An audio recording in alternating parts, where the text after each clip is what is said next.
Like, I was never going to lay a bumper to Joey. Trying to get by him there in stage 3 or stage 1, I think. When he was leading, I got by him. Like, I just didn't want to do it that way. Teammate or not, I didn't want to do it that way, especially with a teammate. Like, I'm not just going to rough you up. Definitely heard it for really all this season and all last season. It was one of the biggest things. I'd see it on social media, both negative and positive comments in regards to it. I was trying to be the macho dude. You know me, man. I was like, yeah, I got this. No problem, man. I'm a tough guy. Blah, blah, blah. They strapped me in that car over there in Columbus. I said, what the hell am I thinking? You know what? I'm very comfortable wearing this. And, you know, if you think I'm so well. Try again.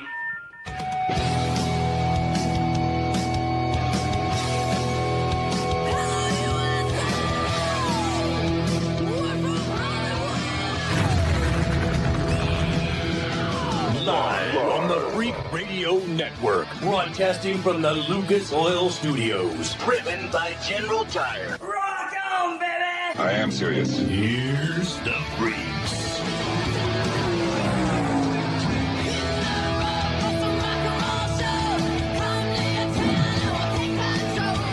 Freak Nation, when the most punchable face in NASCAR is the biggest story to come out of a race and a race weekend, then damn it, you know we got problems. How you doing, Freak Nation? Kenny Sargent, Crash Gladys, Richard C. Suave, Cole Cusimano, and our helicopter pilot, Big Ass Johnson, here in the Freak Nation.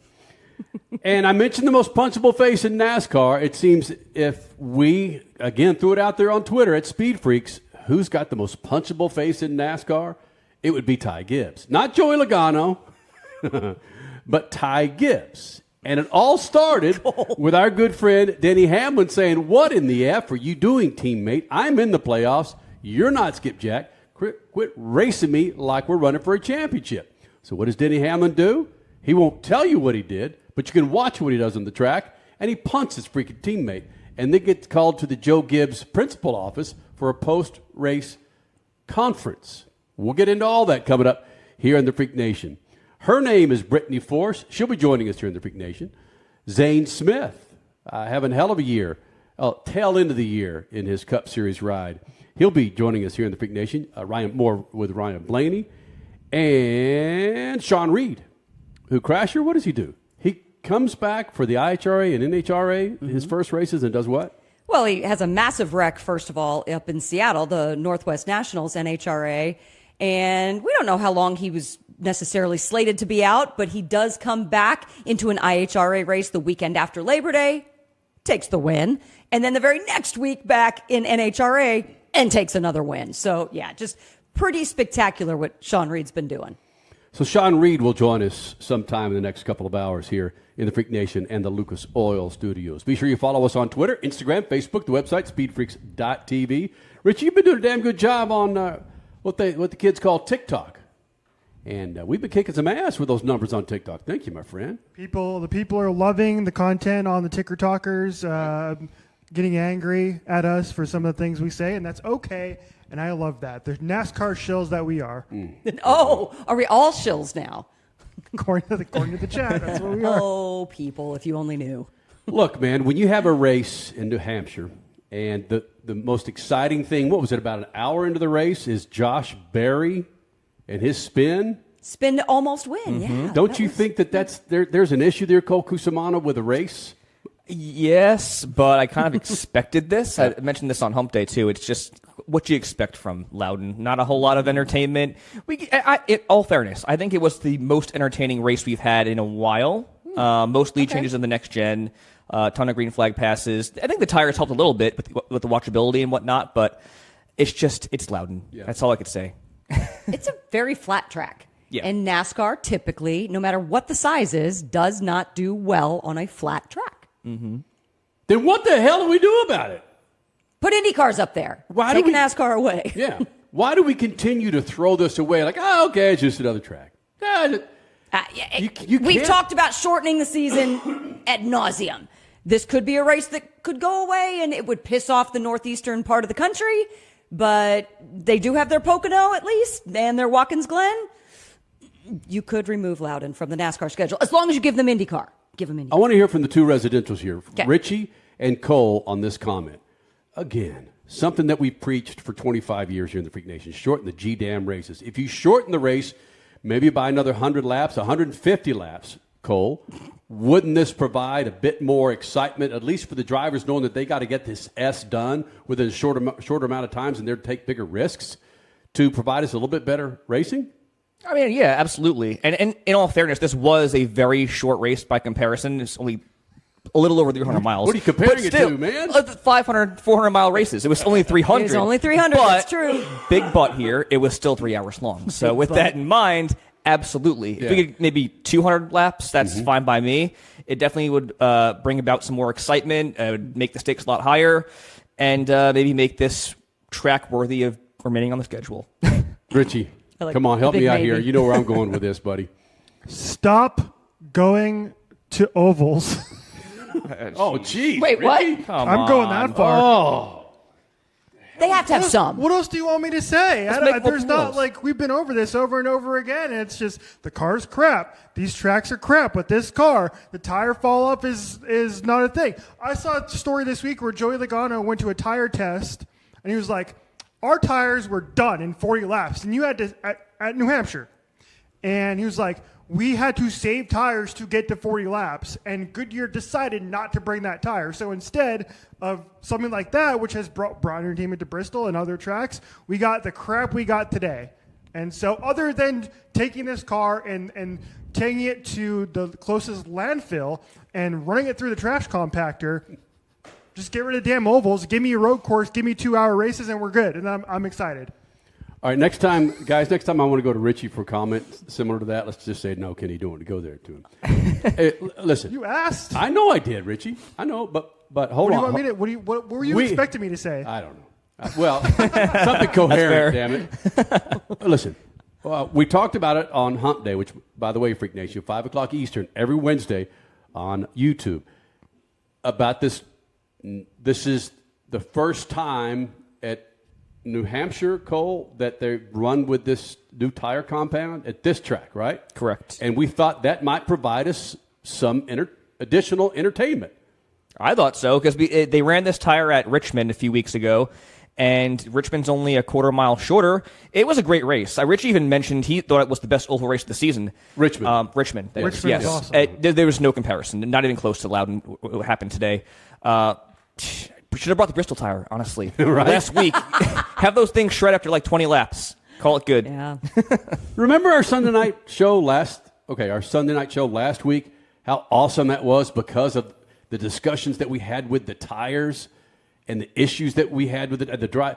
That gave us 2 hours of content. It gave us a lot. You are exactly right. Right? Yeah. Mm-hmm. Yeah. But for tonight's show, our lead is Ty Gibbs' face. That's something, Right? though. That's something. Yeah. That's our lead. And if we can get Denny Hamlin to talk about what everybody saw about him punting his freaking teammate, which Denny Hamlin will not say. No, because he claims he was just trying to get him out of the way. Damn it, it just gets old. It's like rinse, repeat. My gosh. And Richie, the trend has been lately where we anticipated, thanks to our good friend Jeff Gluck, who covers NASCAR for The Athletic, where he asks, was this a good race? I'm not going to even insinuate that it's going to be overwhelming, yes, because of the way people are picking up on it, finally going, this is BS. Not yes, it's BS. That's so true. Mm-hmm. Last week's Bristol race got 80+%. I'm expecting this week. I was looking through some comments on Reddit and a little bit on Twitter as well. And from what I've seen, most people are pretty negative, but they kind of agree with you, Cole, which is like, what do you want us to do? It was Loudon. This race is never good, type of thing. Mm-hmm. So I'm not expecting good ratings on the poll or good ratings on the TV side either. Just to bring that up next, exactly. Yep. My prediction is that the ratings and the viewership for this weekend will be the lowest of the playoffs, and maybe even of the last 10 races. Think so? I don't feel good about it. That's a huge gut punch. Oh, wow. Well, Okay. let's Freak Nation, we want to give you some perspective. Again, one of our homers for NASCAR is our helicopter pilot. And Big Ass Johnson, in the pre-race breakdown, we're talking about items that we want to discuss in the show. And we're talking about the race and how interesting the race was. And what did you have to say, Cody, about the race? What did you do during the race? I definitely took a nap. Yeah. I didn't know where you were going with that. In contention, Cody. Kyle Larson was in contention. That's where I'm going, Richie. Kyle Larson had a shot to win the damn race. And when P1 for Kyle Larson is freaking Cody taking a nap, NASCAR. Loudon. What'd I say? What? Oh, Loudon. Loudon. No. No, it's Kyle Larson. I get it. I know it's Loudon, but what if your boy was up front? It really didn't matter. I was tired. I was bored. I was tired of watching this. I was done. I didn't care. I'll see him in victory lane if that was the case. Well, I guarantee we're going to bring you we're going to bring you more excitement than the race because we're able to pick some things from the race, including Denny Hamlin, more Ty Gibbs, Joe Gibbs, Ryan Blaney has some things to say post race. So we'll find some instances that will hook you into believing that this was a decent race. At least if you pull the curtain back a few times like we intend to do here in the Freak Nation. So that's what we'll do. Coming up next, we'll hear from Ryan Blaney. We'll hear from Denny Hamlin, maybe even Joe Gibbs. And there's a comparison going around now between Kyle Busch back in the day and currently Ty Gibbs. What the hell do we mean about that? We'll share that with you. Coming up, Speed Freaks Pits, Lucas Oil Studios. Speed Freaks, Motorsports Radio, redefined. General Tire is back with savings when you buy a new set of General Tires. All you got to do is purchase a set of 4 qualifying General Tires, and then you get a General Tire prepaid MasterCard for $100 back in your pocket to spend for the holidays. And when you do purchase that new set of General Tires, they got you covered for that wet fall travel and that snow travel in winter when you're headed to Grandma's. For all the details on how to get that $100 prepaid MasterCard back in your pocket, go to GeneralTire.com. General Tire, the official tire of the Freak Nation. From the labs at Lucas Oil Products, Lucas Oil Complete Engine Treatment is a multifunctional cleaner plus lubricant. For every fill-up of gas or diesel, add 1 16-ounce can of Lucas Oil Complete Engine Treatment. 1 bottle can treat a tank of up to 21 gallons. Its special additives allows a better fuel burn to help increase your miles per gallon. Expect longer engine life, longer oil life, cleaner exhaust, and less fuel consumption. Lucas Oil, it works. Champions, forged by the pressure of the countdown, will rise. It's where ambition meets asphalt. Some dreams are made, and others go up in smoke. With only 4 races to go, the gateway to the West could be the way to win it all. September 26th through 28th, the Napa Auto Parts NHRA Midwest Nationals roar at Worldwide Technology Raceway. Get tickets today at WWTRaceway.com and be a part of the NHRA Countdown to the Championship. September 26th through 28th. Speed Freaks, Motorsports Radio, redefined. LucasOil.com. Check it out, Freak Nation. It's a great website. You own a hot rod? You own anything with an engine? Go to LucasOil.com and check out a line of products to keep your lawnmower, your speedboat, or that old hot rod you got there in the garage all covered up, fat and happy. Go to LucasOil.com. That's LucasOil.com. Coming up, Brittany Force will be in here. Zane Smith will be here. Shawn will be in here. In moments, Ryan Blaney will be here in the Freak Nation. And if you caught the first segment, we're doing our best, Freak Nation, to provide entertainment for you for a 3-hour race and a snoozer for our helicopter pilot, Cody Big Ass Johnson. Side shot, Cody. Let's go. Get your face. Get your face. There you go. There it is. He fell asleep, Freak Nation, and we understand a number of during the race. Yes. And he's a Kyle Larson snorkeler. Again, if he could have a baby, he'd have a Kyle Larson baby. Because that's how big of a fan he is. He'd have a freaking Kyle Larson baby. The what? And Kyle Larson, as we saw, had a chance to win this damn race. And when Cody Big Ass Johnson goes to sleep, when Kyle Larson's leading the race, we got problems. Wait, did you see him leading? Oh my God! Dang. No. Love the pause. Yeah. No. Okay. What I like about Cody, it's like we're trying to throw Cody a trick question every time we throw to him. It's like, Cody, what's your name? Helicopter pilot. Cody. Richie, Ryan Blaney had a few things to say post-race. What you got from our good friend, RB? You know what the greatest thing about New Hampshire is, and please correct me if I'm wrong, Freak Nation, everybody in the studio here, is the trophy. Oh, yes. Yes. Right, I mentioned this on Wednesday. They still hand out gigantic lobsters for trophies if you win at New Hampshire, which is awesome. And I'd much rather have a lobster trophy than a grandfather clock trophy, but we'll leave that discussion for another day. Well, they still get a medal trophy, too. Yeah, but the thing is, like, if you can eat your trophy, hey, that's sick. Oh my God! Okay, it's got to be a damn good lobster too. Trophy. Yeah. Because what the hell? What the hell does a grandfather clock do? Just sit in the corner, give me a lobster. I can eat that with some butter, and we are living good. Just like Ryan Blaney's living good after winning New Hampshire. He talked about how much he wanted to win this race. This is his first win at Loudon, first win in New Hampshire. And he explained why getting to hoist up that lobster was so awesome.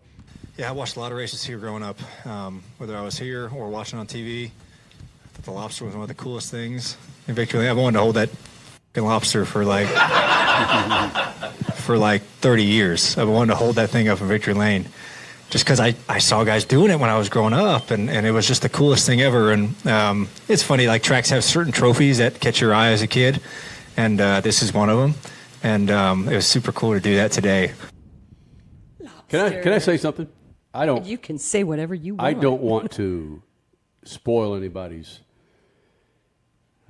belief in the size of the lobster matters. But from my knowledge, well, I asked ChatGPT, does a huge lobster taste better than a smaller lobster? And it's supposed to not taste exactly. Yeah. So having a huge freaking lobster doesn't mean you're going to have a big-ass, fine freaking meal with a huge-ass lobster. It says, again, smaller lobsters, 1 to a pound and a half, their meat is usually more delicate, tender, and slightly sweeter. The small lobsters are the veal of the lobster kingdom. Hey, there you go. Large lobsters, 4 pounds or more, they have much more meat, of course, but the texture can be coarser and sometimes tougher. So the size does not matter when it comes to your lobster, Cole Cusimano. And you know what's a shame, too, is that you got the pit crew guys, the road crew, the crew chief, so you're not even getting maybe like a bite of this thing. That's it. So you're getting crappy lobster on top of that. It's cool to look at, but what is it going to be, chewy and disgusting? Come on. Chewy, rubbery, one-bite lobster. Yeah. When your race sucks butt and we're having to spend 2 minutes talking about the size of your lobster... That's got that. Ryan Blaney was so bored he was playing with his beard during the beginning of that thing. Lobster, yeah. Did you hear him? Let's see again. They always go to the race-winning driver when they cross the finish line, but he's thanking his crew chief and thanking all of us, the team, and he was saying things like, "Hey guys, when's the plane leaving? Can we get to the plane quicker tonight?" He didn't say that. It's just, come on, man. That's just. I'm sorry, that was a bad joke, Richie. What do we got from Brian? It's a long weekend, Kenny. That's not long. We just please give us something to talk about. Valid.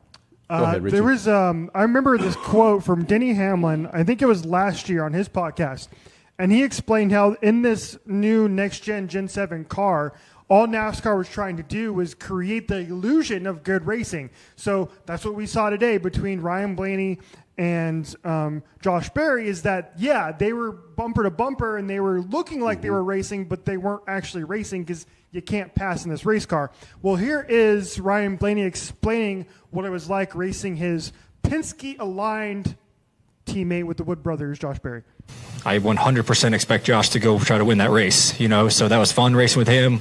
He got close a couple times. I appreciate no bumper being laid to me. That was a lot of fun racing Josh. He's been a great part to this, organization this year, and proud of those guys for having a good run. But they came on strong for a while, and that was tough. That was a tough 20 laps to hold him off until I gapped him again a little bit with maybe 6 to go.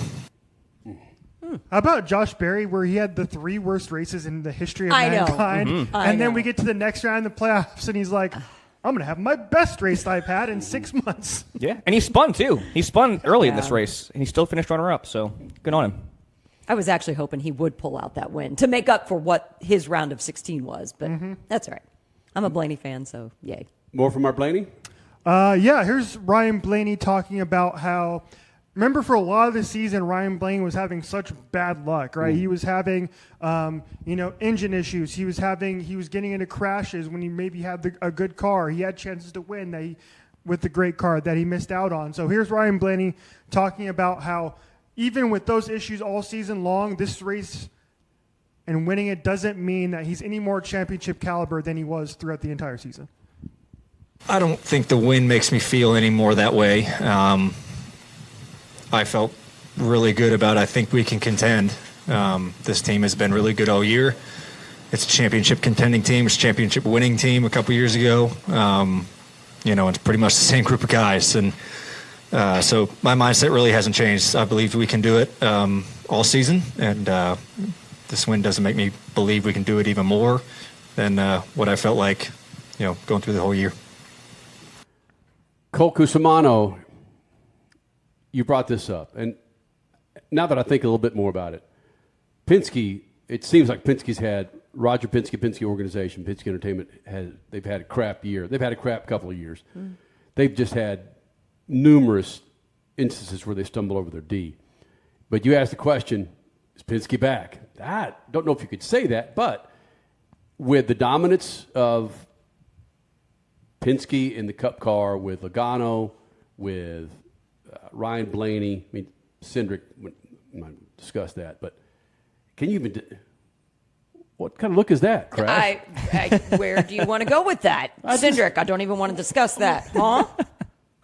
Cindric's not in the playoffs. I didn't want to. Well, yes, he is. Oh, he is. He's still in there, isn't he? Yeah, he finished 17th today. It was a pretty solid day for him. Who the hell am I? Oh, sorry. Oh, hello, Austin Dillon. Sorry. Oh, yeah, wrong Austin. Austin's confused there. How can you still utter is Penske back when it's again? And hold on, why are you saying Penske back? Because who was the champion last year? Penske's Joey Logano. Because Penske sucked hind boob the first half of the year, Crasher. All right. And was called out for a bunch of things. But this is when it matters. Okay, and I get it. They're back. They are back. They're officially back. Joey Logano and Ryan Blaney have 3 straight top 5s in the playoffs right now. They're here. They're here to stay.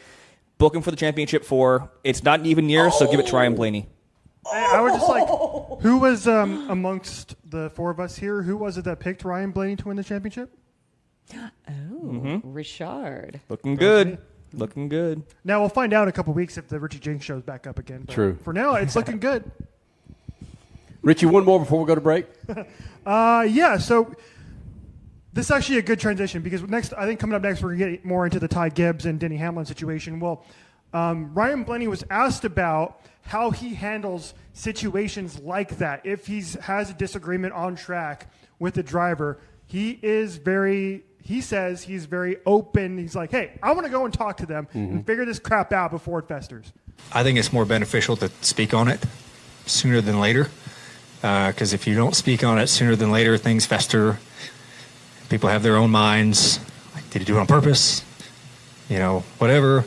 And then things can kind of build. So I think the sooner that you can get that stuff out in the open, just have a conversation with somebody. I think that's always the better way to go about it. And everyone's different, but that's just my mindset on it. No, Ryan Blaney is just freaking married. That's what it is. You work it out with your wife, your spouse. You don't go to bed pissed off. Right. Don't go to bed angry. That's right. So, smart move there, my friend. All right, Ryan Blaney, your winner from New Hampshire. Jeez.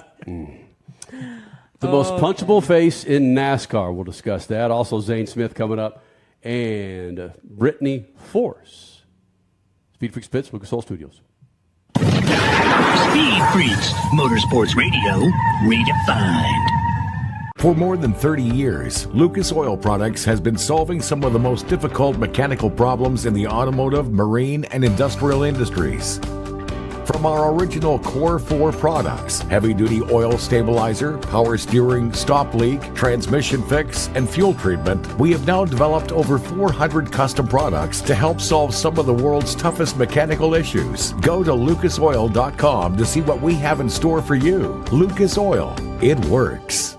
General Tire is back with savings when you buy a new set of General Tires. All you got to do is purchase a set of 4 qualifying General Tires, and then you get a General Tire prepaid MasterCard for $100 back in your pocket to spend for the holidays. And when you do purchase that new set of General Tires, they got you covered for that wet fall travel and that snow travel in winter when you're headed to Grandma's. For all the details on how to get that $100 prepaid MasterCard back in your pocket, go to GeneralTire.com. General Tire, the official tire of the Freak Nation. Champions, forged by the pressure of the countdown, will rise. It's where ambition meets asphalt. Some dreams are made, and others go up in smoke. With only 4 races to go, the gateway to the West could be the way to win it all. September 26th through 28th, the Napa Auto Parts NHRA Midwest Nationals roar at Worldwide Technology Raceway. Get tickets today at WWTRaceway.com and be a part of the NHRA Countdown to the Championship, September 26th through 28th. Hey, race fans, it's Crash Gladys. And Kenny Sargent with Speed Freaks. You want motorsports with muscle, stories with edge, and guests that won't hold back? Welcome to Speed Freaks. We're the only home of raw, real, racing-fueled chaos, and we serve it up weekly on Racer Network. From Supercross to Supercars, F1, NASCAR, IndyCar, sports cars, we talk legends, we talk lunatics, and everything else in between. Buckle up, Freak Nation. This is Speed Freaks on Racer Select. Speed Freaks, Motorsports Radio, redefined. Freak Nation, now through the end of October, you can get up to $100 back on a MasterCard prepaid card when you buy 4 qualifying tires from General Tire. Bang! Fall's here. Winter's coming. Make sure you're rolling on a new set of General Tires and getting money back. For more information, go to GeneralTire.com. Coming up, Zane Smith, Brittany Force, Shawn Reed, here in the Freak Nation, Lucas Oil Studios. But first, the most punchable face in that. Does anyone can anyone argue with that? Is there a more punchable face in the NASCAR Cup Series than Ty Gibbs? Okay, back it up just a little bit. We did put that poll out on X, Twitter, several months ago, and overwhelmingly our Twitterverse did vote that Ty Gibbs is the most punchable face in NASCAR. So that's kind of where it started, and here we are today with Punchy Face Boy getting upset. All right. So his teammate, Denny Hamlin, who is in the hunt for a championship, his first championship, by the way, Ty Gibbs is not. But Ty Gibbs was running his teammate, Denny Hamlin, pretty darn hard a time during that race. And Denny Hamlin just said, F this, man, and gives his teammate a little bit of a push. Denny Hamlin was not happy with you, talking about how he was racing for a championship. As you look at the incident, was somebody in the right and somebody in the wrong, and where does that lay out? Yeah, it's unfortunate, but I'm excited to go race next week and looking forward to it. Denny also mentioned that he felt like somebody from the organization should talk to you. What do you expect that conversation to look like? Yeah, we'll have a good race next week. We're looking forward to it. Damn. And we're on to Cincinnati, Bill Belichick. Yep, I'm just here so I don't get fined. Someone talk instead of me, please. I'm just here so I don't get fined. That's too. You want us to pull off another Ty Gibbs? I mean, could Ty Gibbs have handled it differently? Yes, but I get that he didn't want to get into it. Is this a Joe Gibbs PR move that was successful or not? You know what? He shouldn't get into the meat of something, especially when he is super angry himself. However, just maybe answer it a little better than that so that we can get on to more racing questions. Just my opinion. I'll keep this really quick here. Mm-hmm. Anyone who covers NASCAR, that's exactly what you get from Ty Gibbs every single week, every single interview, every scrum, media press conference. That's it. So it's no surprise to me. It's very PC, very basic. So, yeah, I wouldn't take anything out of that. All right. So not necessarily Gibbs PR getting into him saying, don't say anything when you come out of the hospital. That's just him. Okay. No, that's just him. Okay. Yeah, it's tough for me to understand, especially after these years of him being in racing in NASCAR, of learning how to handle situations similar to this. What you were saying, Crasher, something easy like we saw what we saw. Mm-hmm. We're going to have conversations, I'm sure, when we get back to the shop on Monday. Absolutely. But other than that, that's all I'm going to say. Yeah. I mean, that gives you Just a little be bit of color, upfront. right? Yes. Right now, I'm not in a position to say anything. I'm pretty heated, regardless if I was in right or wrong. But not. We're on to Cincinnati. And we've said this ad nauseum about this kid. You can erase years of Aston by just a couple of comments and a couple of let's open up and be human and not be the jerk Nepo boy that Richie claims he is. Just gather some gumption and show us that you've got something other than bro. God on your side. Right? Mm-hmm. So Joe Gibbs was asked about this, correct? Following the race, Richie, is that right? Joe Gibbs was asked about it. A couple of the reporters on pit lane caught up with him, and they asked him directly about it. And he got a little bit more into it than Ty Gibbs did. But let's hear from Joe Gibbs himself. Go ahead. It's always the drivers that have to handle that. They're the ones that got the wheel, and so I think that's always the case. So that's what we'll do.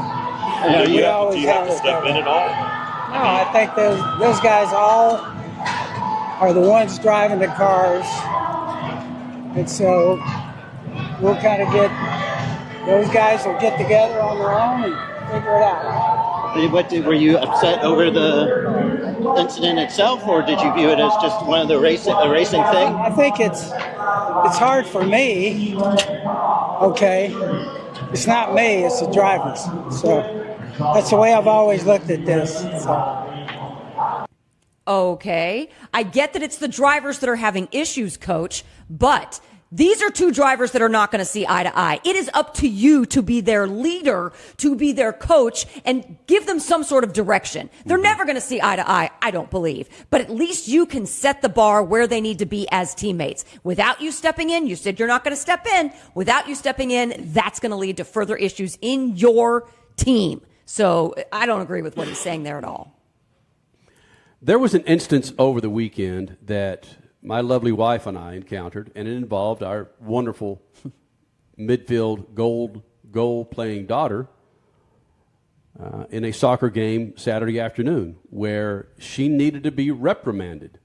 And Crasher didn't wait too long to reprimand her, and I'm not disagreeing with how Crasher went about reprimanding our daughter. It will make her, and has already made her, a better person in how to handle adversity and stress during an athletic event. She's 11 years old. And evidently no one's had this conversation with Ty Gibbs. Right.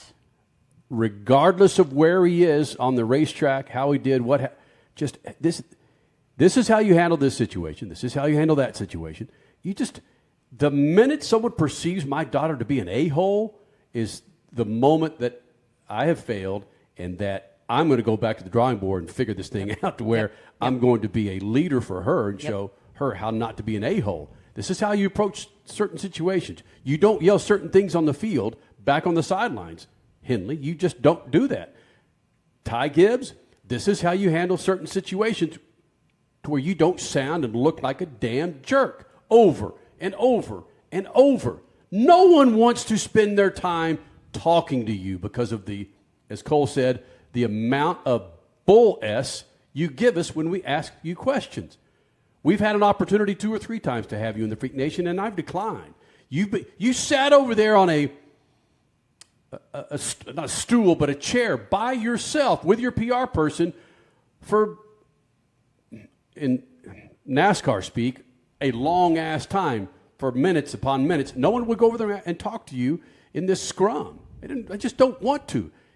Just be a little bit more honest. I'm not saying rip open your freaking chest and show us your wares completely, but just don't be such a freaking jerk, man. Meanwhile, Coach, help him out a bit. Yes. And then that's where it comes to the situation where we talked about this that Sunday morning after his father passed away. Talk about Ty Gibbs' father passed away. It's like, oh my gosh, I'm not saying that's an issue, but it could be an issue of not having that male role model to get your ass kicked. I see. In situations like this, like you just don't. No, you don't do this. You don't do this because Richie, if we put side by side of Ty Gibbs 4 years ago versus where he is now, he's still answering the same questions the same damn way. Yeah, it's the most PR trained Nepo baby in NASCAR there is. I will say this. I will defend Ty Gibbs in this, which is we've spent 8 minutes hammering Ty Gibbs here and how we handled that situation post-race. Right. But why aren't you hammering Denny Hamlin? He was the one who went and wrecked him. He was the one who got pissed off that Ty Gibbs was racing him clean, 100% clean, for position on the lead lap in a race, dude. In a race, it's a race. What else are you supposed to? What else is Ty Gibbs supposed to do in that situation other than just bend the knee to Denny Hamlin, which is what Denny Hamlin wanted? And we were just bashing team orders several weeks ago. The entire conversation in Formula One a couple weeks ago was, oh, team orders, Lando gets a position back. Oh, team orders.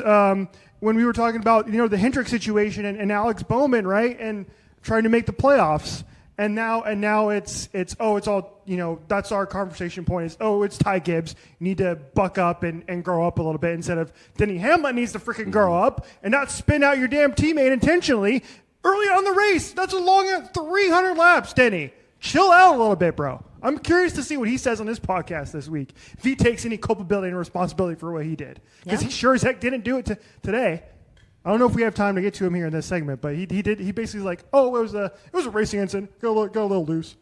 He admitted to it. He basically admitted to wanting to move him out of the way. He tried numerous times. I'm with you, though. I don't know how much time we have. We don't have much. I agree with you. He did nothing wrong here. I'll be clear. You're on the money with that.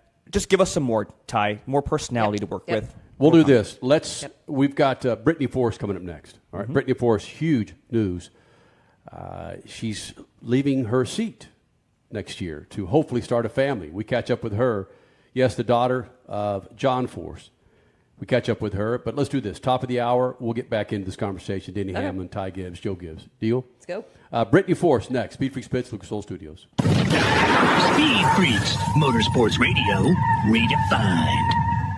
Champions, forged by the pressure of the countdown, will rise. It's where ambition meets asphalt. Some dreams are made, and others go up in smoke. With only 4 races to go, the gateway to the West could be the way to win it all. September 26th through 28th, the Napa Auto Parts NHRA Midwest Nationals roar at Worldwide Technology Raceway.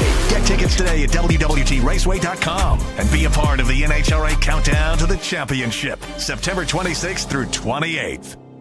Next to your vehicle's engine, your transmission is the most important component of your car.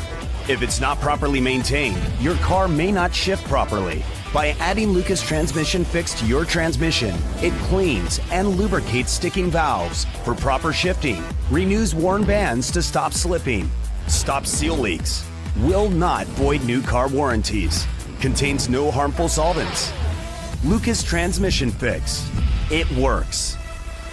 General Tire is back with savings when you buy a new set of General Tires. All you got to do is purchase a set of 4 qualifying General Tires, and then you get a General Tire prepaid MasterCard for $100 back in your pocket to spend for the holidays. And when you do purchase that new set of General Tires, they got you covered for that wet fall travel and that snow travel in winter when you're headed to Grandma's. For all the details on how to get that $100 prepaid MasterCard back in your pocket, go to GeneralTire.com. General Tire, the official tire of the Freak Nation. Well, Freak Nation, Brittany Force back with the Freaks at Lucas Oil Studios. And a force has been coming in the Freak Nation over the last 25 years, many times over the year, whether it's her dad, her sister, or her sisters. Brittany Force again here in the Freak Nation. Brittany, with the announcement of you leaving this series, at least temporarily, to start a family, when did these thoughts start to go through your head that, man, I've got to make this decision and I've got to put it out there? It's something that was always in the back of my mind. I mean, I remember when I got into the seat in 2013, it was always in the back of my mind coming into, NHRA drag racing. There's, being a female, that's one of the difficult things about it. A man could continue to race and start a family, it's much different for a female. And I watched both my sisters. I watched Ashley get out of the seat, finish the season, stepped out of the seat at the end of the season to start a family. I watched Courtney do the same thing. Ashley has 2 little boys. Courtney has 2 little girls, and she has a 3rd one on the way. So it was always kind of in the back of my mind, but I was never in a position where I wasn't even, thinking about family. I was strictly focused on career and driving, and that's where I was at. And it wasn't until recently I got married last year that it really it started to sink in a little bit heavier than before, and it's been on my mind since I started dating my husband. But going through last season, it was actually, I think we spoke was it Phoenix beginning of this year? We had a conversation about it. Do you remember? Was it last season? I think it was beginning of this season. We had a conversation about it. It all runs together. Yep. Yeah. So I had a feeling that I knew that we were going to connect at some point, because we did have a conversation about, being a female in the sport and pregnancy and that announcement NHRA made about rule changes with female drivers. So anyways, back to what I was saying, I completely lost my train of thought now. I don't remember where I was going. Hey, that's totally normal. But yes, this is just the evolution of people. This is what we do in life. And it just so happens that racing happens to be a business where that's not as friendly, so to speak. Yeah. You can't necessarily do your job and carry a child. But let's just be perfectly honest. Is it not the most annoying thing in the world, just you and me talking right now, for people to say, oh, you're married now. Aren't you going to have a kid? If you have a kid, are you going to step out of the car? Oh my gosh. How much did that annoy you, to be perfectly honest? Definitely heard it for really all this season and all last season. It was one of the biggest things. I'd see it on social media, both negative and positive comments in regards to it. But also comparing to my sisters, when I got engaged, that's kind of when the rumor started. Oh, she's going to get out of the seat like her sisters, almost putting it in a bad light, like getting out of the seat to start a family. Like, what about your racing career? But actually, since I made the announcement in Reading just last weekend, I did have that concern in the back of my mind, how people were going to react. And actually, the fans out there, so supportive. It was so awesome to see.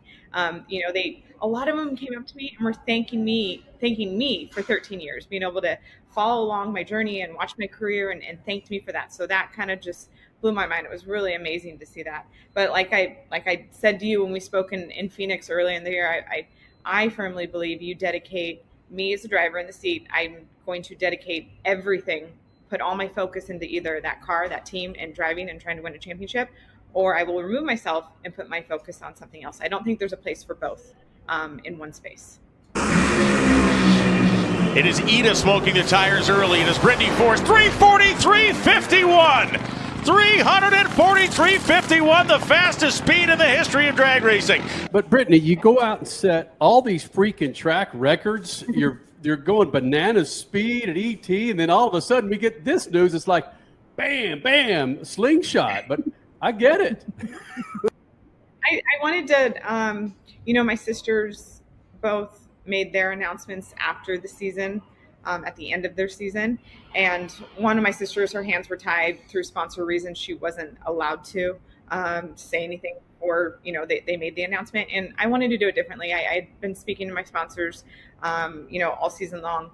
Even end of last season, I was already having conversations with, my crew chief, my team, my sponsors. They already were in on it. They already knew what was going on. But I didn't want to go through the whole season and make the announcement then. I know so many people have done it that way, but I wanted at least to do it at some point before the season ended to, give fans a chance. If they, debated coming to race, maybe it might change their mind. And I don't know, I just wanted it out there for the fans as quickly as we could get it. And that was as quickly as we could get it done. That just happened to be ready in the very start of the countdown. And that's where it lined up. That's how it fell into place. And, I was happy with it. I was happy to make that announcement and get that weight off my shoulders so I get back to focus, put my focus where it needs to be, and that's driving. So I was happy to get that off my shoulders. That is specifically where I wanted to go with you. How much of this has been a weight on your shoulders? And you are so good at compartmentalizing things that I don't think it affected your racing whatsoever. Like Kenny just alluded to, the records and everything you've been setting this year. But just overall, not having to worry about that burden anymore. That has to be huge. And great timing. Now it's the playoffs. Yes, exactly. It did feel good good to get it out because, again, I've had so many people, calling me, asking me what my plan was for next season, if a seat position is opening, fans. I just had so many people asking me about it, and it's like trying to, I wasn't 100% sure yet in the beginning of the season when people were asking. And so when it all kind of came into play, it did feel good just to finally say it, get it off my back, and then start focusing on back in the car. Who was giving you some of the best advice on how to handle these sorts of stresses? Was it one of your sisters? Was it Leah Pruitt? Was it somebody else that maybe would surprise us? Really, it was just, working with people under the John Force Racing umbrella, working with my crew chiefs and my team who were 100% supportive. I know that over the last few years, JFR's definitely gone through some transitional phases, and we've had ups and downs. We decided in 2020 to step back and not finish the season. With my dad stepping out of the seat, Jack Beckman stepping in. So we've done a lot of transitions over the years, and everyone at JFR has stood by and supported John Force Racing. So I'm very lucky to have that support, but really it's everyone in JFR, including my family, my husband, my sisters, yes, but having my team and my sponsors being able to tell me, like, this is so awesome, we're excited for you, we fully support you. There's no better feeling than that. Brittany Force joining us here in the Freak Nation, of course, flying the colors of John Force Racing. And Brittany, whether it's Laura, your mother, or your dad, John, can you pull the curtain back a little bit and share with us? I don't need to go real deep, but what were the conversations you were having with those two who have been involved in drag racing for, 5+ decades now? My mom is just very quiet. She doesn't say very much. She's just, whatever you want to do, I'm there, whatever you want to do. And she doesn't say very much. Now, my dad is the opposite. He shares too much information. It depends on what day you get him on. If, again, it's up and down with him. That's always how he's been. And one day it's, are you sure this is the right decision? Look what you just did on the, you just set another track record. You did this. You're great. Keep driving. I love you in the seat. And then the next day it's, the sport is dangerous, and it, I understand you getting out, and I love the grandbabies. He has a ton of grandkids, and he loves his time with his grandkids. So then he's on that side, but he's just back and forth. Either way, he supports me. He's happy for the decision I've made. You may not be able to comment on this, speaking of, but what's the future of John Force Racing once there is not a force involved with John Force Racing? Right now, our focus, this David Grubnick, John Collins run team, I know that there's still so much out there. I plan to fully support them. I love that team, and I want to see them continue to succeed, whether it's me in the seat, whether someone else is in the seat, whatever it is. And right now we're working on keeping that team under the John Force Racing umbrella. Again, that's an announcement for further down the road. We're not there yet. As for me, I'm not closing the door on driving. It's something that I'll have to, it's a decision I'll have to make further down the road once I get there. I don't know what the future holds for me, but I'm not closing that door to driving. And I still plan to fully, be out at the drag races. I love it. I've grown up out here. This is, the life. I love drag racing. It's been my life since before I was born. So I'll definitely be out here. As for what role, again, still trying to work things out, and that'll be later down the road once we get there. 13 years of Brittany, baby. Some Taylor Swift fans are going to have a field day. She did it with Taylor Swift's number. Oh, no. She's number lucky 13. Yes. Courtney ran the Taylor Swift car. Right. Yeah, that's right. See, all these tie-ins now. Well, and actually, Go ahead. It's one of my favorite cars. It was the Taylor Swift album on the side of her funny car. It sits in our Yorba Linda, California shop right in the front entryway. It's one of the most beautiful cars. And the great thing about, well, not great, but she got sideways on the run. And my dad was like, it was spectacular. The car turned sideways. She got it back in lane, got it down there. No incident, didn't crash, nothing, but you could see Taylor Swift all the way down the racetrack. You weren't meant to from the starting line, but you did. Look, man, I'm asking the same question. Will she be back in the seat once she starts? Who knows? But again, not having a force in the NHRA is something I never thought I would say, at least sitting behind this microphone in front of this camera. Coming up next hour, Freak Nation, His name is Shawn Reed. Survived a hell of an accident and goes out and wins his next NHRA event. When he got back in the car, he joins us, as well as Zane Smith, having a hell of a year in his Cup ride. Big second hour of the Freaks coming up. Speed Freaks Pits, Lucas Oil Studios. Speed Freaks, Motorsports Radio, redefined. Now, what automobile do you have in the garage? I bet Lucas Oil could keep that thing fat and happy and on the road. From everyday car care, heavy-duty trucking to agriculture, hot rods, classic cars, motorcycles, and marine, Lucas Oil has what you need to keep those engines, interiors, and exteriors looking like and running like they're supposed to be. For more information, go to the website, lucasoil.com, and find the perfect Lucas Oil product. Keep your rides on the road. Hey, race fans, it's Crash Gladys. And Kenny Sargent with Speed Freaks. You want motorsports with muscle, stories with edge, and guests that won't hold back? Welcome to Speed Freaks. We're the only home of raw, real, racing-fueled chaos, and we serve it up weekly on Racer Network. From Supercross to Supercars, F1, NASCAR, IndyCar, sports cars, we talk legends, we talk lunatics, and everything else in between. Buckle up, Freak Nation. This is Speed Freaks on Racer Select.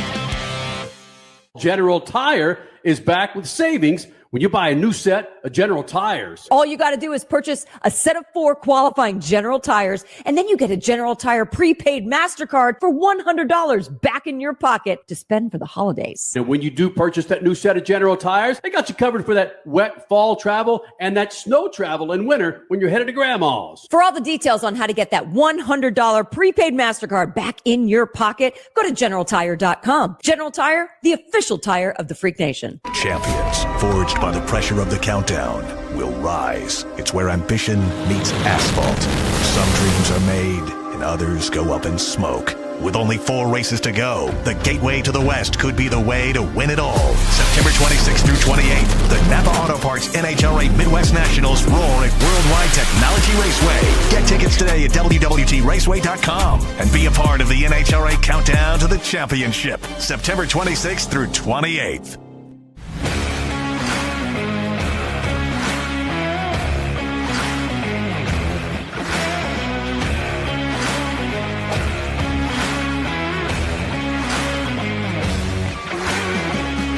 Like, I was never going to lay a bumper to Joey, trying to get by him there in stage 3 or stage 1, I think.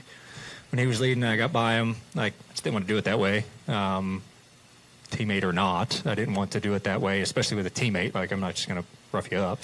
Definitely heard it for really all this season and all last season. It was one of the biggest things. I'd see it on social media, both negative and positive comments in regards to it. I was trying to be the macho dude. You know me, man. I was like, yeah, I got this. No problem, man. I'm a tough guy.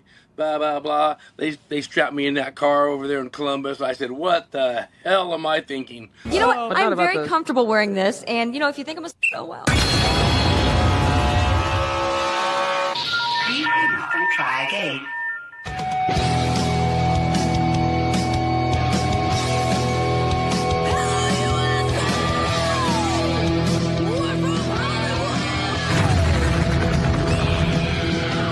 Live on the Freak Radio Network, broadcasting from the Lucas Oil Studios. Driven by General Tire. Rock on, baby! I am serious. Here's the Freaks.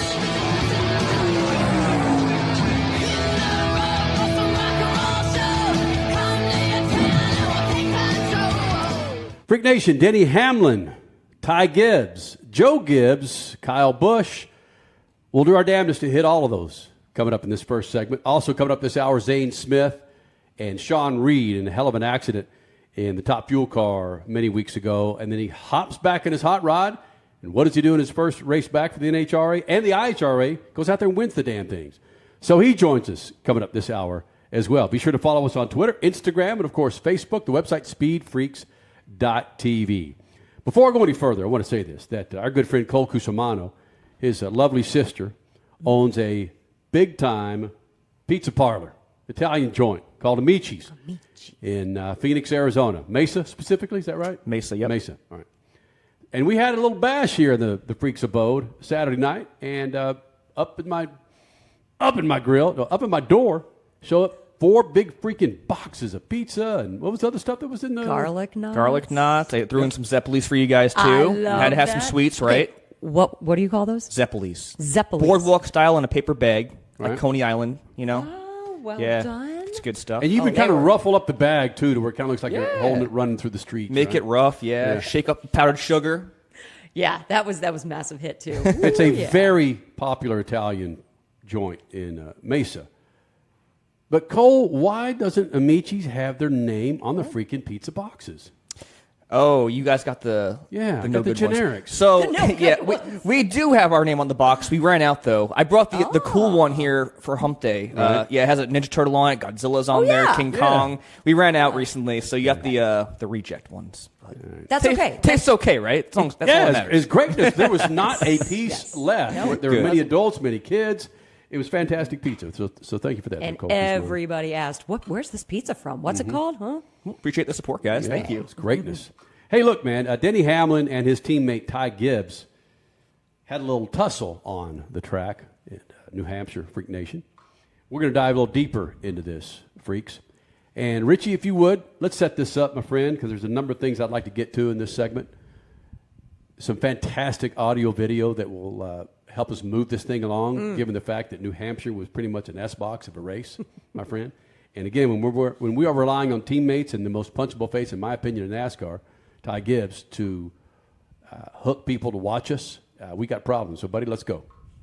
Where do you want to start? Do you want to go back and just refresh for the Freak Nation who may be tuning in here in the second hour of the show? Let's do it. Let's hear from Ty Gibbs first, and then we'll play Denny Hamlin right after that, so we can get both sides of the argument. So, And, well, real quick, because there Yes. was a tussle on track, and so this is what Ty Gibbs is alluding to. He and Denny Hamlin. But one thing we didn't talk about the first hour is Gibbs also had some words for his other teammate, Christopher Bell. Gibbs was just kind of in his helmet, heated, it seems like, throughout the beginning of this race. So maybe that also led to his little tussle with Denny.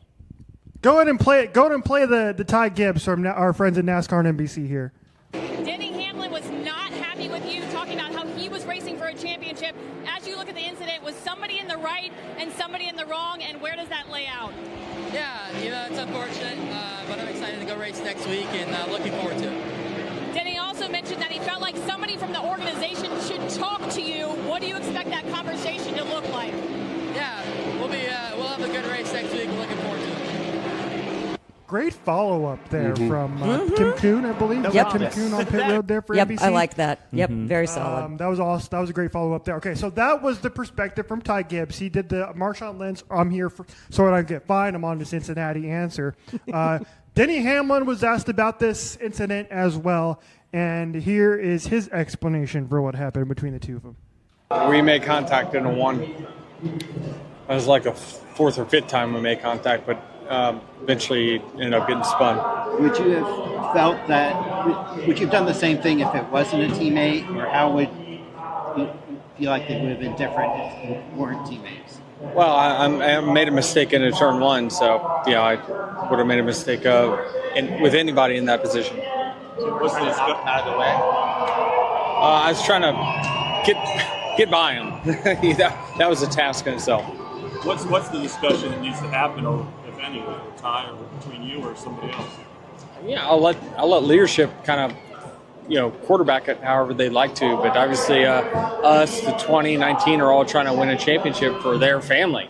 So it's crazy, unfortunate why we're racing the way we are. Well, then. Richie, do we really need him to say anything?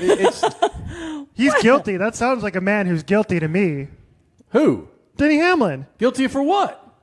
He knows exactly what he did. We all do. Intentionally wrecking his teammate. I don't think he's trying to hide it. I don't think he is either. He doesn't want to get it on tape of him saying, I punted. I did it. Joe Gibbs' freaking grandbaby. We all know what he was doing. He sounds, to be honest, listening to that in full, kind of for the first time, really, he sounds more entitled there than Ty Gibbs. Doesn't he? Because he sounds like a guy who's like, hey, I'm racing for the championship. I deserve this. Me and my two other teammates racing for the championship deserve this more than you, Ty Gibbs. That's more entitled than Ty Gibbs is. Oh, but is that wrong, though? I mean, we do not like team orders, but at the same time, there's a crap ton of money that's on the line for a championship. And if Ty gets in the way, which has been a problem since the playoffs began in the mid-2000s, your non-playoff drivers getting in the way. Pass him, Denny. Well, that is valid. You can't pass with this car, though. I think that's where a bulk of the frustration and the contact came from, was that you can't pass the car. You even said it in there. That was a task in itself to get around him. So, how much you want to bet that's what comes out of Denny's mouth? Absolutely. In his podcast. 1,000%. Yeah. Right? Yep. Mm-hmm. And like you said before, Ty Gibbs did nothing wrong in that scenario. This was all on Denny. I was just giving Ty Gibbs crap for having no personality. Right. Which he doesn't. That's it. Yeah. He could have handled, Ty Gibbs himself could have handled his answer slightly better. Yeah. Now, our crack staff of production, when they saw the Ty Gibbs post-race, but in-race interview, him basically saying, I'm on to Cincinnati, reminded our gang of something they saw on Twitter. Is that right there, Richie? This is great. This is like a great 1-2 punch here. So I'm going to ask the question, which is, who did this better? The legendary Kyle Busch from several years ago, I don't have the exact date here, or Ty Gibbs today. Here's Kyle Busch. With ironically the same team. Yeah. Joe Gibbs Racing. Several years ago when he was driving, for the 18. So here we go. This is Kyle Busch.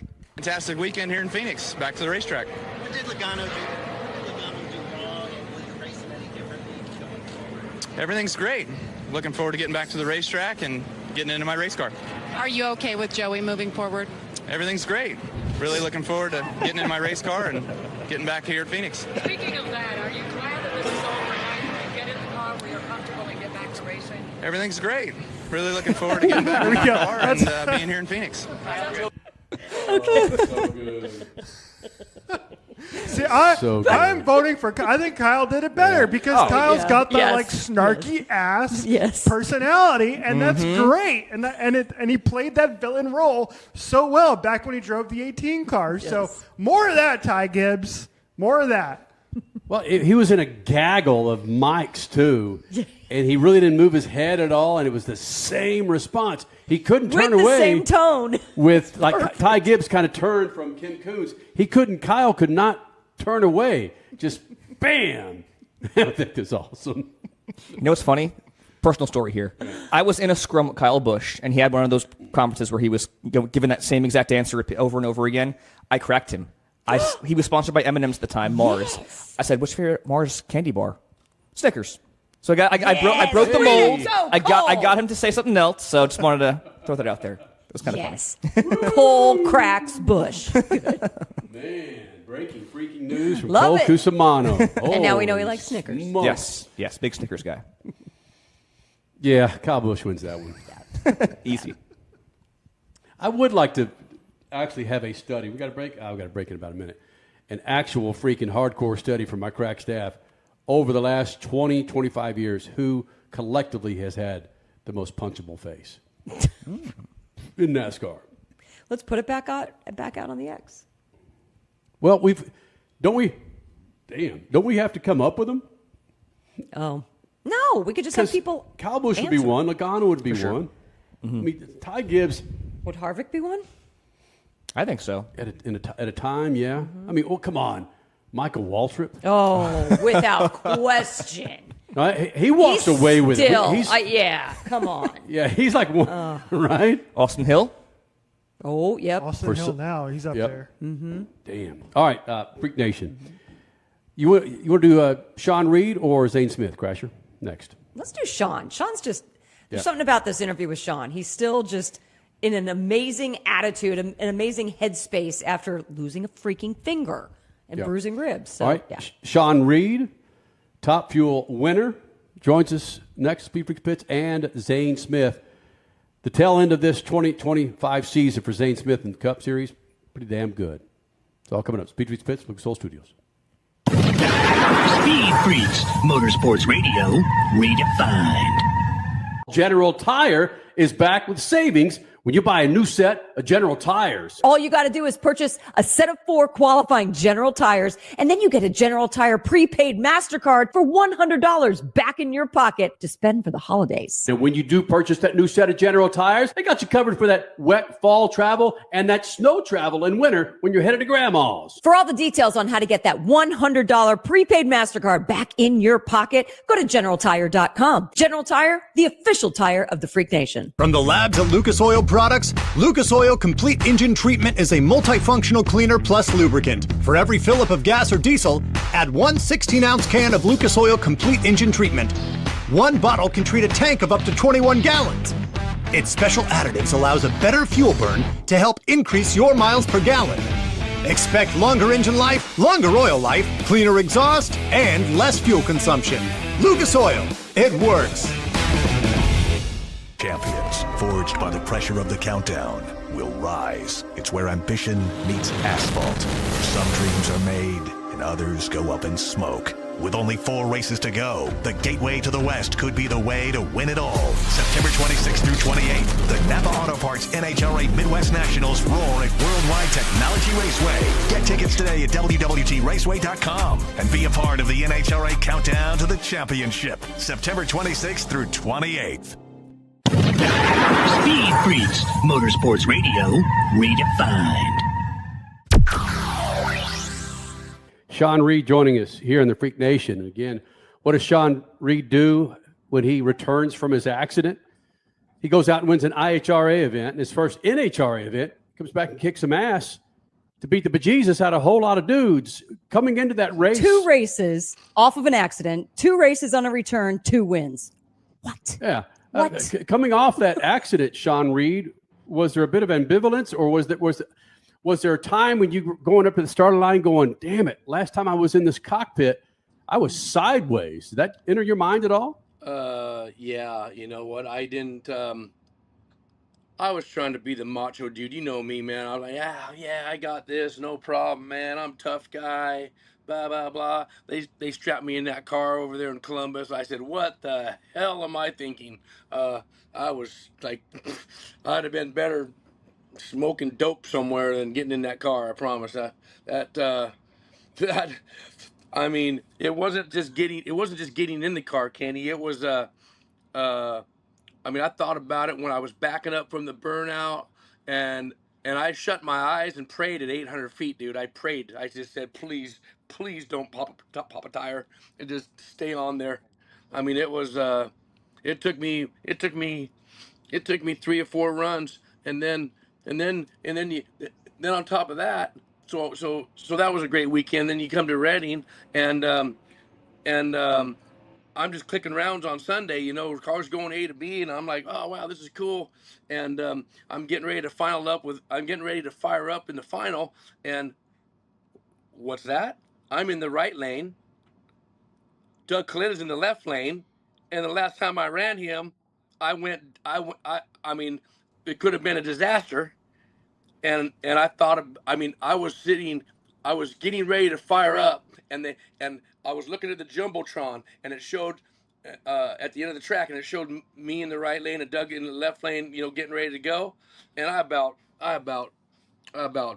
you know, tinkled myself. It was just so surreal. But you know, racers will be racers, and you know, I got to admit, once I hit the throttle, and I got to 304 or 400 feet, and I never saw his front end.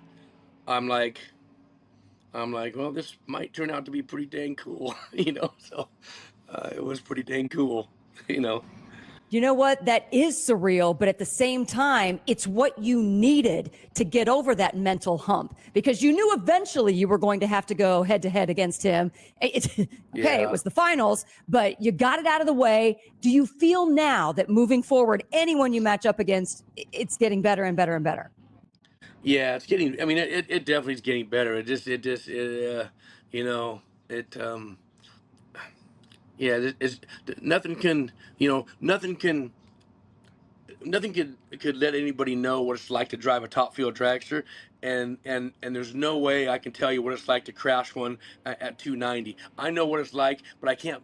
It's like I can't put it into words. The things that go through your head, and then you get knocked out, and then they're trying to cut the cage. I mean, they're just all the things that happened in them 2 or 3 weeks, from the accident, and then after that is, it's just pretty much sucks.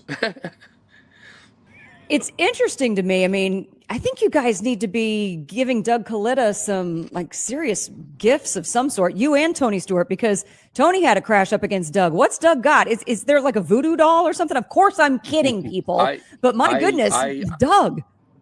Hey, I've already told everybody here in Charlotte. I said, man, if you go up against me, you might as well just forfeit, because evidently I like to turn left, and same with Doug. Me and Doug are we're the ones.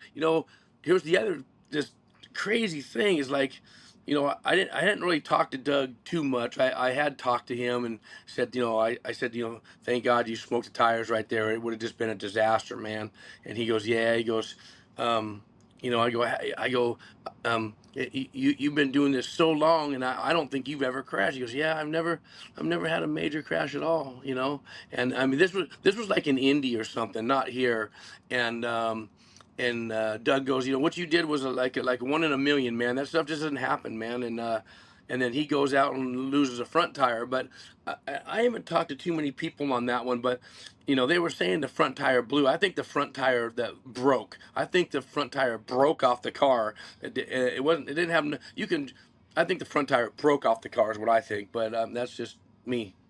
Yeah, we were referencing that after the Reading race, and when we were talking on Speed Freaks on Sunday night, you can see it. The wheel just goes diagonal. That's not air going out. That's a piece that broke off.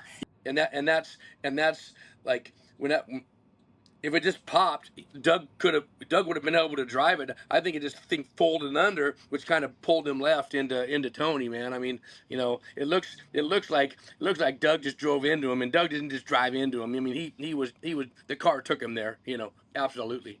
Yeah.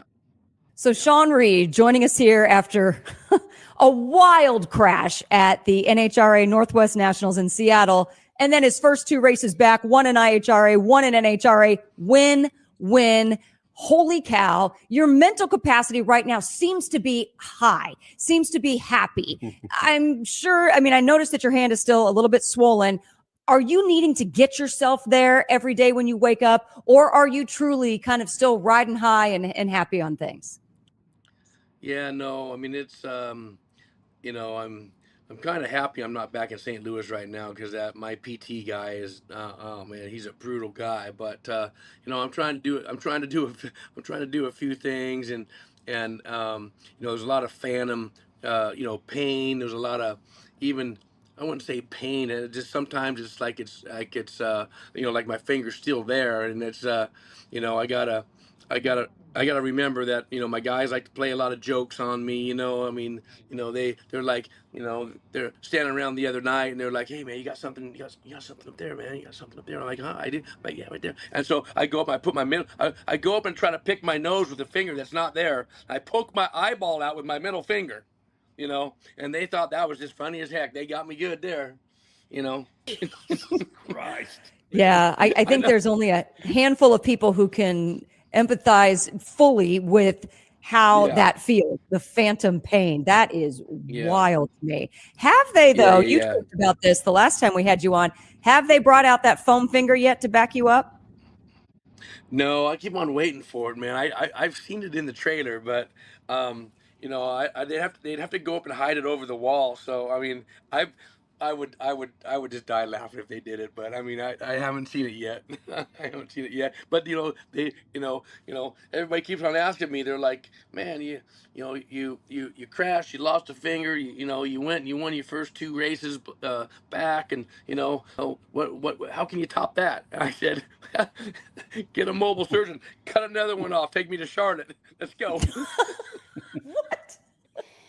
No, let's not lose anymore. Hey, I can win. I can win thumbs ain't fingers. I can win 7 more races this year. Oh, I only got 5. I got 1, 2, 3. I mean, hey, I can still come up with a couple of them. Things I would do. Things I'd do to win a championship. You don't even know. Again, Tony Stewart has been a strong proponent of you and your recovery, and you guys have become good friends. After his accident, what did you do? What was the first thing you do when you heard about his accident or saw his accident? I was the next one in the staging lanes. My wife is, became friends, pretty good with Tony and Leah as well, and Dom, the little baby, and she came running towards me, and I could see the fear in her eyes, and she just said, Tony just crashed. So I popped out of my car.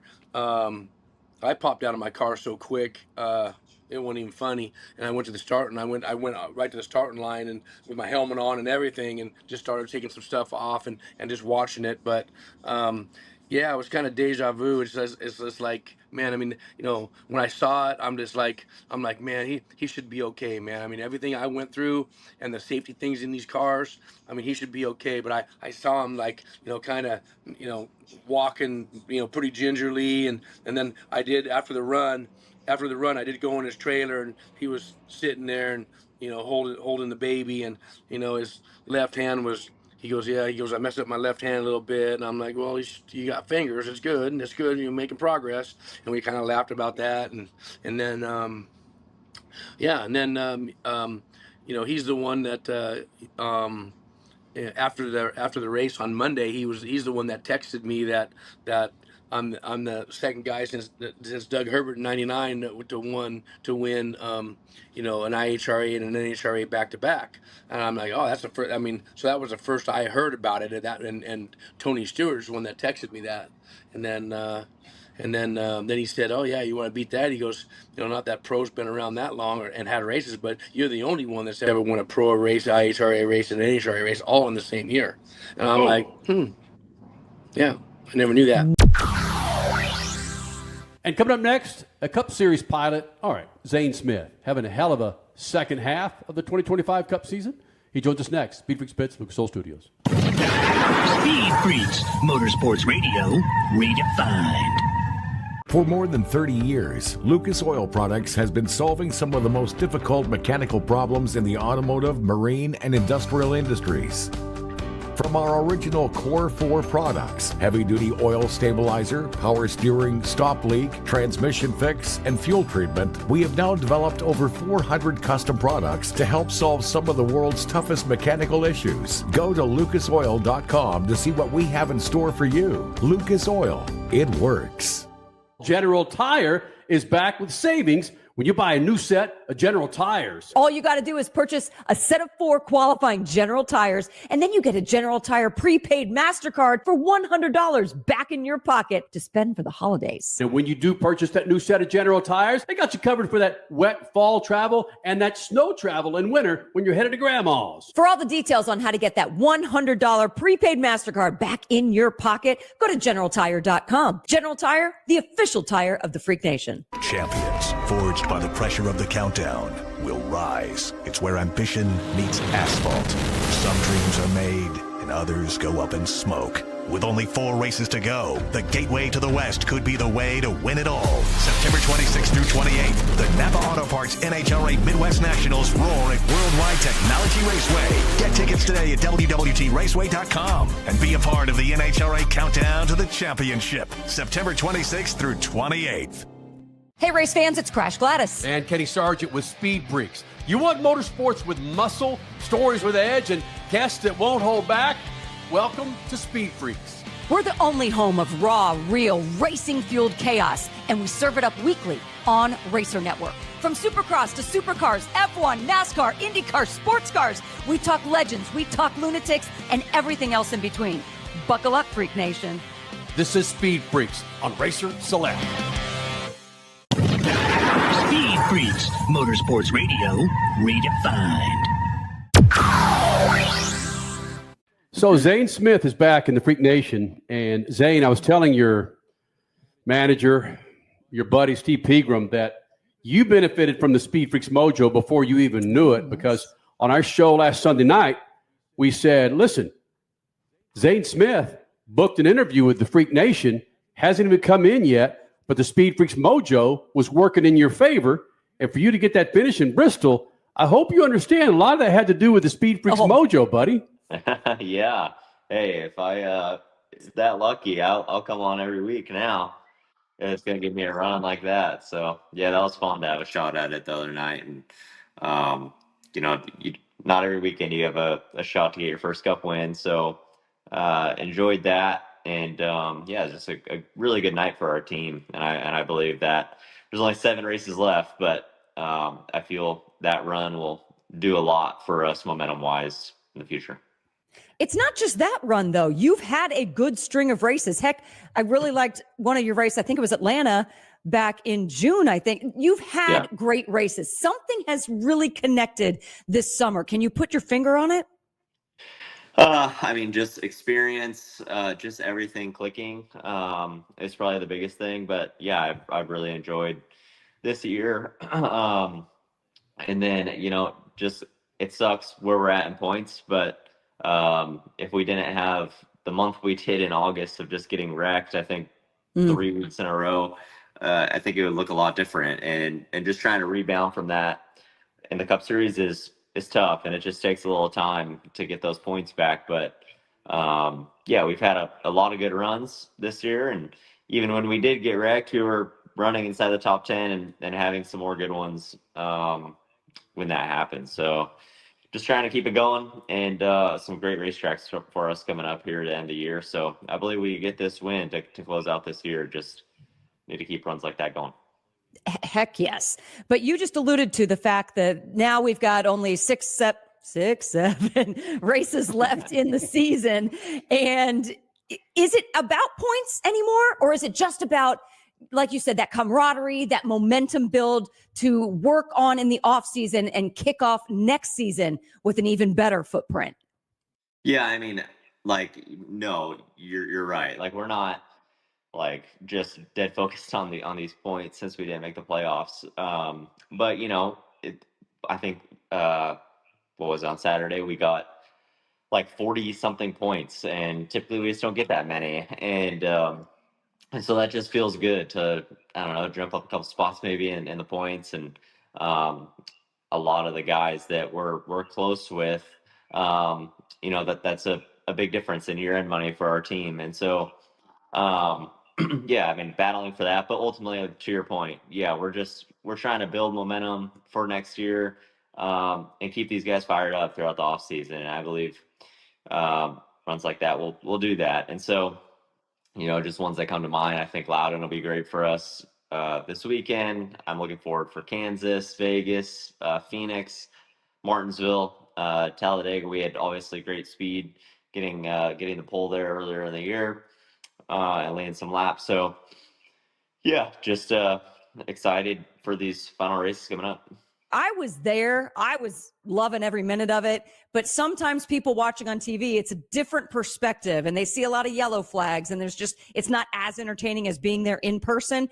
Do you think for crown jewel races like Bristol or Daytona, maybe keep those distances? But are we at the point where maybe some of the races, the distance needs to be shortened? Are you a fan of that? There's some places where it's like, holy shit, this is a long race.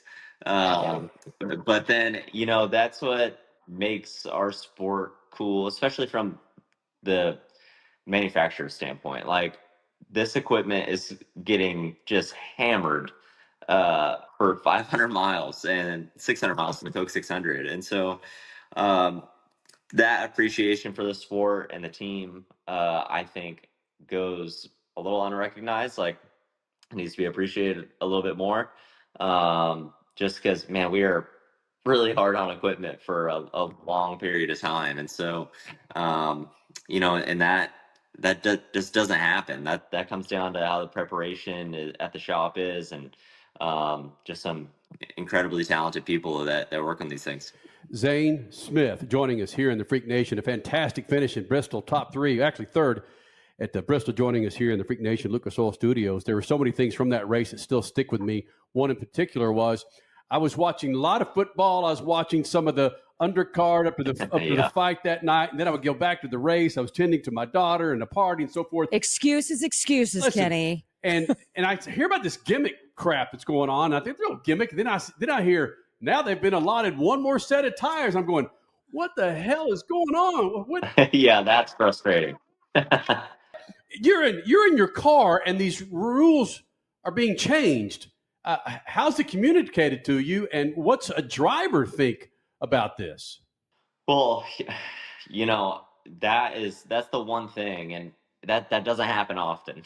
Like I'm not gonna say that for NASCAR, but we had that same situation happen last year where it marbled up like that, and I don't think this is a new tire. We didn't expect that, and there's a lot of things that just happen that you just have to learn, and so that was a product of that, but I think that regardless, we need to know how many sets of tires we have before the race from a strategy standpoint, because our runs went from really, really managing, because in that middle portion of the race and towards the end, it was going to be like 50 or just over 50 laps on tires, which is crazy with the tire we had.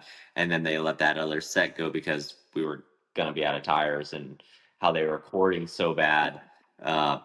You would have seen pretty much like the Cars movie where Lightning McQueen's riding around on rims. So we just, they gave that extra set, and it kind of turned our runs in from 50 something laps, whatever, to I think it was like 36, which is a big difference what I do inside the car on managing my stuff, and how just the strategy plays out. So glad we were on top of it. The communication was great with myself and my crew chief, and on relaying the message to me on what's going on, and really just kind of painting a picture for me. I only see so much going on, and at Bristol it's absolute chaos. Like when all this cycle starts happening, and just that people are pitting, people are on incredibly old tires, damn near wrecking around every square inch of the place. You don't know like what lap you're on or anything. Like I remember I was getting blown by, and just you're getting told ignore that, you're fourth right now, and so just there's a lot going on, and so I thought we did a good job managing that. Well, having said that, would you want Bristol to look like that again come spring? Me personally, I mean, I feel like I might be a little biased because it was a great one for us, but with that said, I think that was really fun, really exciting. This cup car we have on the short track is really difficult to pass, and I don't want to speak for fans, but like I don't know if people enjoy just us ripping at 100%.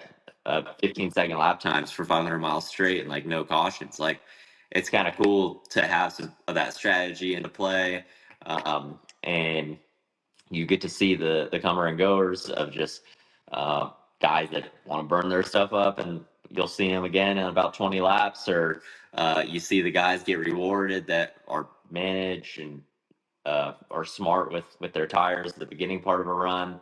There's a lot to just like watch and pay attention to, and I think that is way cooler than someone just ripping for 500 miles. Agreed. How did the tires fall off so much from practice on Friday to Saturday night? Great question. I don't know. I mean, we knew this tire was really soft, and they showed some cords after about 70 so laps, but like we didn't expect it to be like that. I mean, it cooled down, so like the rubber I think was getting actually put down on the racetrack, but I don't think we expected it to be like that. I actually got told from my spotter, I want to say like, I don't know, 20-ish laps into the run, he's like, hey, it's marbling up some, just be mindful of your right sides. And to be honest, I didn't really listen much. And I'm like, no, it's not going to be like that, how it was last year. And I'm like, oh no, my right sides are corded. And I was on pit road. It's crazy how it happens, like a light switch. And then all of a sudden, everyone's on the same page of managing their stuff and not putting themselves in that position. But I mean, you don't know until you know. And so, yeah, crazy stuff.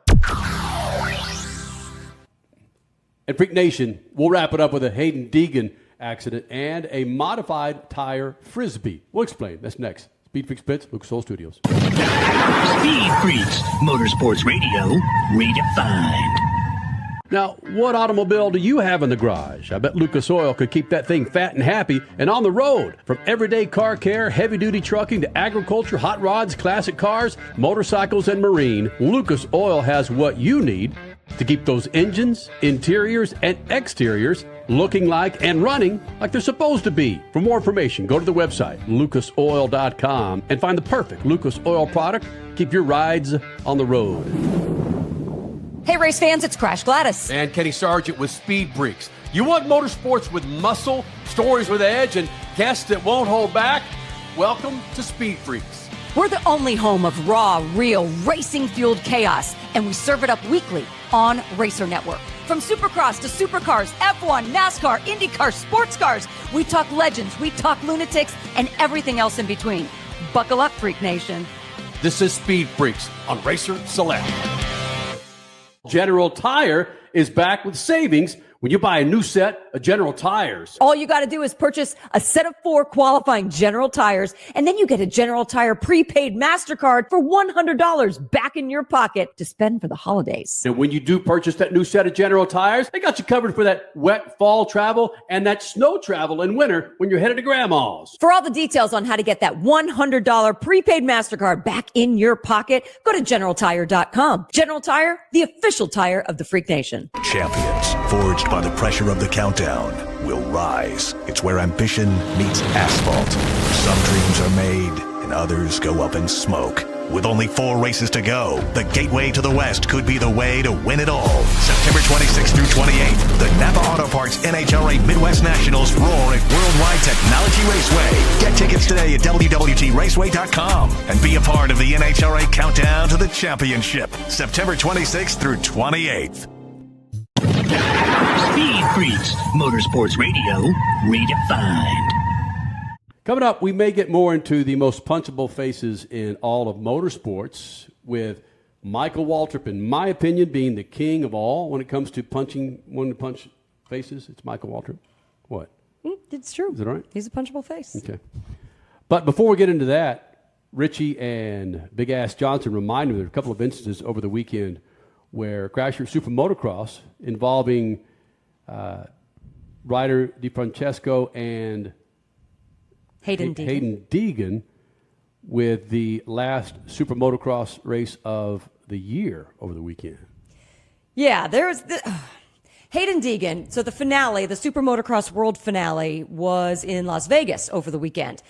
Jet Lawrence capturing his 3rd consecutive. Unbelievable what that guy does on 2 wheels. Hayden Deegan did not get another world championship, and he rode the second moto. The first moto was decent. The second moto was loaded with drama. If you get a chance to go back to this and watch it on any of NBC's sources, please do, because Hayden was just in a different mindset. He would purposely slow and then get back up to mess with some of the leaders or to mess with Joe Shimoda. It's odd. It's really odd, his behavior. He has been fined some points. Unfortunately, in this incident with, I believe this is with Ryder DiFrancesco, he did end up breaking his collarbone as well. So just watch this and just know Hayden he was on one last night. Think about the points so much, and we talk about how can he attack this race. Deegan has got in the back of DiFrancesco. DiFrancesco down hard. Deegan back to the motorcycle. And that's shaking things up. Well, he tries to jump, Hayden does, and as he tries to jump over into that single, there's nothing that he could do because Ryder DiFrancesco loses the rear end. Watch, he's going to come out here, slides out. And that was just, Yeah, that's a tough, and the way Ryder D falls off, hate to speculate, but that's not good. Hayden didn't do anything, as you mentioned, Ricky. He lost that traction. He was already committed. Oh, yeah, that's harsh. That's harsh. I haven't heard anything. I don't know if you guys have about Ryder. He put out on Instagram a statement that said, super lucky, just have a concussion. Thank you for keeping me strong all year. This could have been much worse. Wow. Yes, it could have. He did, and that incident there we didn't show, but he did walk away under his own power in that incident too. So yeah, just a concussion, luckily. Somehow. Yeah, right. And I think what added to it, Crasher, was your explanation is really what Hayden was doing all night long, and then that happens. I'm not saying that was intentional by any stretch. Right. But it just kind of piles on. I don't think that was intentional. No. I don't. You couldn't make that up if you tried. I mean, how his tire hits Ryder's helmet. That doesn't happen very often. No. So, yeah. But Hayden was kind of on one. He was having odd behavior. He's been fined. Sucks about the collarbone. And here we're into the off season of Supercross and motocross. Modified race at New Hampshire. Was this Friday or Saturday? Saturday, Right. the Mohegan Sun 100 in the NASCAR Wheeling Modified Tour.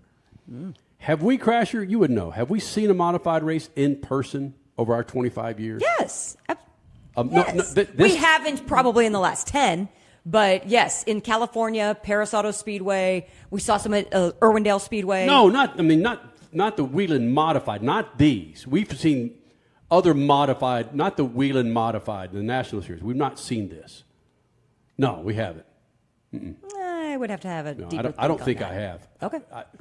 Again, the power to weight ratio with these race cars, it's just extraordinary. And if you look at the makeup of this race car, the stagger of the wheels, the placement, it's bananas. But that's not why we talk about it. Big Ass Johnson caught this at the last lap. Watch the whatever tire go frisbee near the tail end here. Bonsignor drives right down to the inside lane of the racetrack. He can't go any lower. Here comes Ripkema on the apron through turns 3 and 4. Out in front, off turn number 4. Checkered flag in sight. And off the corner to the line they come. They make contact. Ripkema into the outside wall, but he takes the checkered flag for his first ever Wheeling Modified Tour victory. Oh my God. What just happened? So he gets shoved into the wall and then the tire frisbees. And just. Cole, you're from that area. You ever seen a modified race? I haven't National actually. Series? No. No, living in New York, I wasn't really big into motorsports until I got out here to Arizona. So, yeah. Yeah, nothing says motorsports quite like Arizona. Yeah, right? Phoenix Raceway. Come on. Hey, hold on. The amount of dirt tracks that have been around here, I mean, so many of them are closed, which is incredibly unfortunate. But yes, I mean, this was the place, we're talking about Phoenix, Arizona, or just Arizona in general. This was the place where IndyCar drivers in the, 70s, 80s, they would prepare for the Indy 500 with the oval that is Phoenix Raceway. So, yes, Kenny, think a little bit about what you say before you utter it. And that's exactly why I said it, because it got somebody off and it got hurt. It took up another minute of our programming. I will say that is not the first time we've seen a 3-wheeled win in motorsports in recent history. Because Lewis Hamilton did it first. Oh, Kenny. He did it at Richie got a chance to shout out Lewis. He did it at Silverstone in 2020. I think he had a tire blowout right at the end of the Silverstone Grand Prix, and he managed to hold off Max Verstappen to end up winning that race on 3 wheels. So this guy's got nothing on Lewis, baby. Come on. Lewis did it first. Did you enjoy Baku? Baku was better than NASCAR in New Hampshire. I tweeted that out today. And people are like, is he crazy? But it's 100% true. I love Baku. Baku's cool. Baku's a cool track, man. Explain to the Freak Nation what you're talking about, Richard C. Not everybody snorkels F1 like Baku is a city in Azerbaijan, and that's where the Formula One was going on this weekend. The Formula Max One? Verstappen, his 67th career race win. He is now 69 points, nice, out of the championship. So the drive for 5 is on for Max. Make it happen. Whoa. Okay, back to you, Kenny. Thank you for the Formula One of the year. Goodbye. Speaking of punchable faces. Oh, Max Verstappen. I would, yes. I would punch Max Verstappen if I had the chance. Now, when we say punchable face, we're not saying that they are, for the most part, despicable human beings. We're just saying they've got a punchable face. Their demeanor, some of the things they might say or do, or where they drive or talk to people, give you some verification of why you want to punch these people in the face. But yeah, Max Verstappen might be one of those. Whoa. My favorite former Formula One driver that I probably would have punched in the face at the time is Ralph Schumacher. Mm-hmm. Yeah. You and Ralph never got along. Cole Cusimano, you being the younger one here on set, give me 3 or 4 drivers in motorsports series that you think are very punchable. Punchable. Is it only NASCAR or anything? No, anything. I'll go Pato. No, I don't like Pato. I don't like Award. Pato's face. I don't like his attitude either. Got it. Tell the Pato Nation, man. Oh, smoke. Doggy. Hey, flame me all you want. I'll go Kyle Busch. Oh. Kyle Busch being the OG Dale Jr. fan that I was. Got it. And Kevin Harvick. Like that call from you Okay. before. Yeah. All right. Crasher? My knee-jerk reaction went to Joseph Newgarden. My OG. He's such a good-looking guy.